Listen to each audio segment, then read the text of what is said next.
ಬುಧವಾರ ಸಂಸತ್ತಿನಲ್ಲಿ ಮಾಡಿದ ಭಾಷಣಕ್ಕಾಗಿ ರಾಹುಲ್ ಗಾಂಧಿಯನ್ನು ಶ್ಲಾಘಿಸಿರುವ ತಮಿಳುನಾಡು ಮುಖ್ಯಮಂತ್ರಿ ಎಂ.ಕೆ. ಸ್ಟಾಲಿನ್ ತಮಿಳರ ದೀರ್ಘಕಾಲದ ವಾದಗಳನ್ನು ಸಂಸತ್ತಿನಲ್ಲಿ ಪ್ರಸ್ತಾಪಿಸಿದ್ದಕ್ಕಾಗಿ ಧನ್ಯವಾದ ಎಂದು ಟ್ವೀಟ್ ಮಾಡಿದ್ದಾರೆ. ರಾಹುಲ್ ಗಾಂಧಿಯನ್ನ ಆತ್ಮೀಯ ಎಂದು ಕರೆದಿರುವ ಎಂ.ಕೆ. ಸ್ಟಾಲಿನ್, ಭಾರತೀಯ ಸಂವಿಧಾನದ ಕಲ್ಪನೆಯನ್ನು ಒತ್ತಿ ಹೇಳುವ ಭಾಷಣ ಮಾಡಿದ ನಿಮಗೆ ಎಲ್ಲ ತಮಿಳರ ಪರವಾಗಿ ನಾನು ಧನ್ಯವಾದ ಅರ್ಪಿಸುತ್ತೇನೆ. ನೀವು ಸಂಸತ್ತಿನಲ್ಲಿ ತಮಿಳರ ದೀರ್ಘಕಾಲದ ವಾದಗಳಿಗೆ ಧ್ವನಿ ನೀಡಿದ್ದೀರಿ.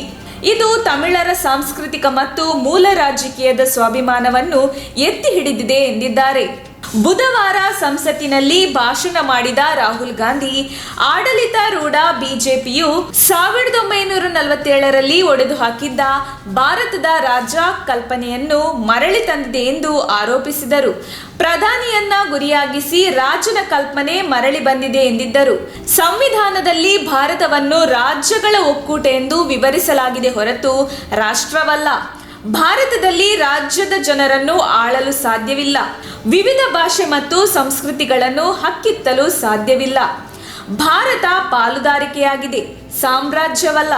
ದಶಕಗಳಿಂದ ಭಾರತವನ್ನು ಆಳಿದ ಏಕೈಕ ಮಾರ್ಗವೆಂದರೆ ಸಂಭಾಷಣೆಗಳು. ಕಾಂಗ್ರೆಸ್ 1947ರಲ್ಲಿ ರಾಜ್ಯದ ಕಲ್ಪನೆಯನ್ನು ಒಡೆದು ಹಾಕಿತು. ಆದರೆ ಈಗ ಅದು ಮತ್ತೆ ಬಂದಿದೆ. ಕೇಂದ್ರದ ಕೋಲಿನಿಂದ ಭಾರತವನ್ನು ಆಳಬಹುದು ಎಂಬ ದೂರದೃಷ್ಟಿ ಸೃಷ್ಟಿಯಾಗಿದೆ. ಸಹಕಾರಿ ಫೆಡರಲಿಸಂಗೆ ಮಹತ್ವ ನೀಡಿ ಎಂದಿದ್ದಾರೆ. ಭಾರತದ 2 ದೃಷ್ಟಿಕೋನಗಳಿವೆ. ಒಂದು, ರಾಜ್ಯಗಳ ಒಕ್ಕೂಟದಲ್ಲಿ ಮಾತುಕತೆ ಮತ್ತು ಸಮಾಲೋಚನೆಯ ಮೂಲಕ ನಿರ್ಧಾರಗಳನ್ನು ತೆಗೆದುಕೊಳ್ಳಲಾಗುತ್ತದೆ. ಇದು ಸಮಾನರ ಪಾಲುದಾರಿಕೆ.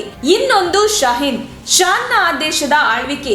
ಇದು 3000 ವರ್ಷಗಳಿಂದಲೂ ಕೆಲಸ ಮಾಡಿಲ್ಲ.